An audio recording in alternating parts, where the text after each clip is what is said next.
Star బ్యాటర్ల వరుస వైఫల్యాలు, కీలక బౌలర్లకు గాయాలు అయితేనేం జోరు కొనసాగించాలని, మరో మ్యాచ్ మిగిలి ఉండగానే సిరీస్ను సొంతం చేసుకోవాలని సూర్యకుమార్ టీం భావిస్తోంది.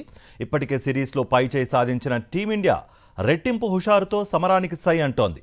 ఇవాళ దక్షిణాఫ్రికాతో భారత జట్టు 4వ టీ20 మ్యాచ్ ఆడనుంది. ఆతిథ్య జట్టులోని ప్రతికూలతల్ని సొమ్ము చేసుకుని లక్నో వేదికను లక్కీగా మలుచుకోవాలని పర్యాటక దక్షిణాఫ్రికా ఆశిస్తోంది. ఫలితంగా ఇవాళ మ్యాచ్ ఆసక్తికరంగా జరిగే ఛాన్స్ ఉంది. గత మ్యాచ్లో ఆల్రౌండ్ ప్రదర్శనతో ప్రత్యర్థిని చిత్తు చేసిన సూర్యకుమార్ బృందం అదే స్పీడ్ను కొనసాగిస్తే ఈ మ్యాచ్ గెలుపు సిరీస్ కైవసం ఏమాత్రం కష్టం కాదని అంటున్నారు నిపుణులు. స్టార్ బ్యాటర్ల వరుస వైఫల్యాలు, కీలక బౌలర్లకు గాయాలు అయితేనేం జోరు కొనసాగించాలని, మరో మ్యాచ్ మిగిలి ఉండగానే సిరీస్ను సొంతం చేసుకోవాలని సూర్యకుమార్ టీం భావిస్తోంది. ఇప్పటికే సిరీస్లో పైచేయి సాధించిన టీమిండియా రెట్టింపు హుషారుతో సమరానికి సై అంటోంది. ఇవాళ దక్షిణాఫ్రికాతో భారత జట్టు 4వ టీ20 మ్యాచ్ ఆడనుంది. ఆతిథ్య జట్టులోని ప్రతికూలతల్ని సొమ్ము చేసుకుని లక్నో వేదికను లక్కీగా మలుచుకోవాలని పర్యాటక దక్షిణాఫ్రికా ఆశిస్తోంది. ఫలితంగా ఇవాళ మ్యాచ్ ఆసక్తికరంగా జరిగే ఛాన్స్ ఉంది.